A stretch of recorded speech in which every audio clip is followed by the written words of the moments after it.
Punjabi radio USA पेश करता है अज दा दिन सिख इतिहास विच।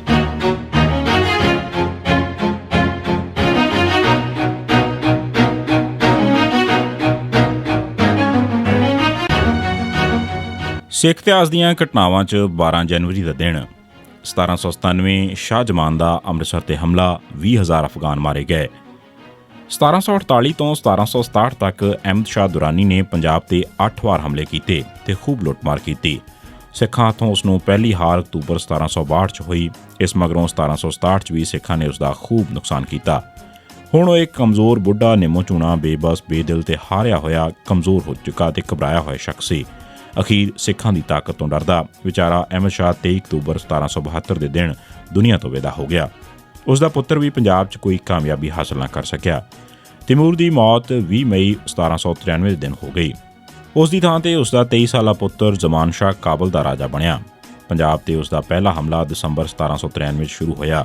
15 दसंबर 1793 ਨੂੰ ਚੱਲ ਕੇ ਉਹ हसन अब्दाल रावलपिंडी रोहतास शाहदौला गुजरात गुजरांवाला एमनाबाद तो ਹੁੰਦਾ ਹੋਇਆ ਲਾਹੌਰ ਪੁੱਜਾ ਤੇ ਇਸ ਤੇ ਕਬਜ਼ਾ ਕਰ ਲਿਆ। ਉਸ ਦੇ ਆਉਣ ਦੀ ਖਬਰ ਮਿਲਦੇ ਸਿੱਖ ਫਿਰ ਲਾਹੌਰ ਨੂੰ ਛੱਡ ਗਏ ਤੇ ਜਲੰਧਰ ਦੁਆਬ ਤੇ ਪਹਾੜਾਂ ਨੂੰ ਨਿਕਲ ਗਏ। ਉਹ ਲਾਹੌਰ ਟਿਕ ਗਿਆ ਤੇ ਉਸ ਨੇ ਲਾਹੌਰ ਦੇ ਕਿਲੇ ਦੀ ਮੁਰੰਮਤ ਕਰਵਾਈ। ਅਜੇ ਉਸ ਨੂੰ ਲਾਹੌਰ 'ਚ ਥੋੜਾ ਸਮਾਂ ਹੋਇਆ ਸੀ ਕਿ ਉਸ ਨੂੰ ਸ਼ਾਹ ਮਹਿਮੂਦ ਦੀ ਬਗਾਵਤ ਦੀਆਂ ਖਬਰਾਂ ਮਿਲੀਆਂ। ਇਸ ਹਾਲਤ 'ਚ ਸ਼ਾਹ ਜ਼ਮਾਨ ਨੂੰ ਮਜਬੂਰਨ ਪਿੱਛੇ ਮੁੜਨਾ ਪੈ ਗਿਆ। ਜਾਣ ਤੋਂ ਪਹਿਲਾਂ ਉਹ ਅਹਿਮਦ ਖਾਨ ਸ਼ਾਚੀ ਨੂੰ ਪੱਛਮੀ ਪੰਜਾਬ ਤੇ ਹਸਨ ਖਾਨ ਕਾਜ਼ਲਵਾਸ਼ੀ ਨੂੰ ਦੁਆਬਾ ਦਾ ਚਾਰਜ ਸੌਂਪ ਗਿਆ। ਉਸ ਦੇ ਕਾਬਲ ਵੱਲ ਜਾਣ ਮਗਰੋਂ ਸਿੱਖ ਇੱਕਦਮ ਫਿਰ ਵਾਪਸ ਆ ਗਏ ਤੇ ਉਹਨਾਂ ਨੇ ਅਫਗਾਨਾਂ ਨੂੰ ਥਾਣਿਆਂ ਤੋਂ ਦੌੜਾ ਦਿੱਤਾ ਤੇ ਆਪ ਕਬਜ਼ੇ ਕਰ ਲਏ।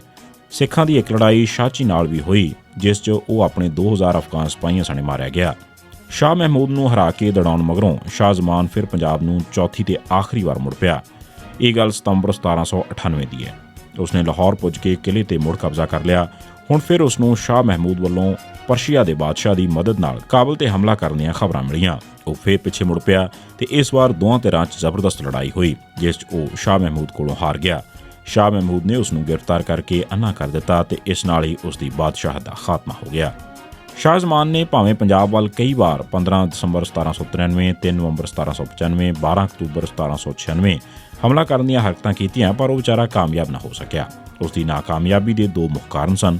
ਕਾਬਲ ਦੇ ਤਖਤ ਵਾਸਤੇ ਉਸ ਵਿਰੁੱਧ ਬਗਾਵਤਾਂ ਤੇ ਸਿੱਖਾਂ ਨਾਲ ਵੱਡੀ ਟੱਕਰ ਲੈਣ ਤੋਂ ਡਰਨਾ, ਕਿਉਂ ਉਹ ਜਾਣਦਾ ਸੀ ਕਿ ਹੁਣ ਸਿੱਖ ਉਸ ਦੇ ਬਰਾਬਰ ਦੀ ਤਾਕਤ ਨੇ।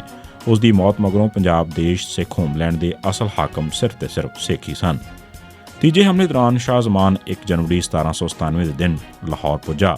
ਇਸ ਵੇਲੇ ਸਿੱਖ ਲਾਹੌਰ ਛੱਡ ਕੇ ਜਾ ਚੁੱਕੇ ਸਨ। ਉਸ ਨੇ ਸਿੱਖਾਂ ਦੀ ਭਾਲ 'ਚ ਇੱਕ ਵੱਡਾ ਜੱਥਾ ਅੰਮ੍ਰਿਤਸਰ ਭੇਜਿਆ ਜਿਹੜਾ 11 ਜਨਵਰੀ ਦੇ ਦਿਨ ਤੜਕਸਾਰ ਉੱਥੇ ਪਹੁੰਚ ਗਿਆ। ਭਾਵੇਂ ਉਸ ਵੇਲੇ ਗਿਣਤੀ ਦੇ ਸਿੱਖ ਹੀ ਉੱਤੇ ਹਾਜ਼ਰ ਸਨ ਪਰ ਉਹਨਾਂ ਨੇ ਅਫਗਾਨ ਫੌਜੀਆਂ ਨੂੰ ਬੁਰੀ ਤਰ੍ਹਾਂ ਸ਼ਿਕਸਤ ਦਿੱਤੀ। ਅਫਗਾਨ ਹਾਰ ਕੇ ਤੇਜ਼ੀ ਨਾਲ ਲਾਹੌਰ ਨੂੰ ਭੱਜ ਤੁਰੇ। ਉਹ ਰਾਤ ਤੋਂ ਪਹਿਲਾਂ ਹੀ ਲਾਹੌਰ ਪੁੱਜ ਗਏ। ਜਦ ਸ਼ਾਹ ਜ਼ਮਾਨ ਨੂੰ ਇਸ ਹਾਰ ਦਾ ਪਤਾ ਲੱਗਾ ਤਾਂ ਅਗਲੇ ਦਿਨ ਚੜ੍ਹਨ ਤੋਂ ਪਹਿਲਾਂ ਹੀ ਸਾਰੀ 50,000 ਫੌਜ ਲੈ ਕੇ ਅੰਮ੍ਰਿਤਸਰ ਨੂੰ ਚੱਲ ਪਿਆ। ਹੁਣ ਤੱਕ ਬਾਕੀ ਸਿੱਖ ਫੌਜਾਂ ਨੂੰ ਵੀ ਇਸ ਧਾਵੇ ਦੀ ਖਬਰ ਮਿਲ ਚੁੱਕੀ ਸੀ ਤੇ ਸਿੱਖ ਵੀ ਅੰਮ੍ਰਿਤਸਰ ਨੂੰ ਚੱਲ ਪਏ। 12 ਜਨਵਰੀ ਦੇ ਦਿਨ ਦੋਹਾਂ ਧਿਰਾਂ 'ਚ ਜ਼ਬਰਦਸਤ ਜੰਗ ਹੋਈ। ਸਿੱਖ ਫੌਜੀਆਂ ਨੇ ਤਹਈਆ ਕੀਤਾ ਹੋਇਆ ਸੀ ਕਿ ਇਸ ਵਾਰ ਸ਼ਾਹ ਜ਼ਮਾਨ ਨੂੰ ਮਜ਼ਾ ਚਖਾਈ ਦੇਣਾ ਹੈ। ਇਸ ਲਈ ਉਹ ਜੀ ਜਾਨ ਲਾ ਕੇ ਦੁਸ਼ਮਣ ਦੀਆਂ ਫੌਜਾਂ ਦੇ ਟੁੱਟ ਪਏ। ਸਿਰਫ ਸਵਾ ਪੈਰ ਯਾਨੀ 4 ਘੰਟੇ 'ਚ ਹੀ 20,000 ਅਫਗਾਨ ਫੌਜੀ ਮਾਰੇ ਜਾ ਚੁੱਕੇ ਸਨ। ਆਪਣੀ ਫੌਜ ਦਾ ਇੰਨਾ ਵੱਡਾ ਕਾਂਡ ਦੇਖ ਕੇ ਸ਼ਾਹ ਜ਼ਮਾਨ ਨੇ ਫੌਜ ਨੂੰ ਭੱਜਣ ਦਾ ਹੁਕਮ ਦਿੱਤਾ।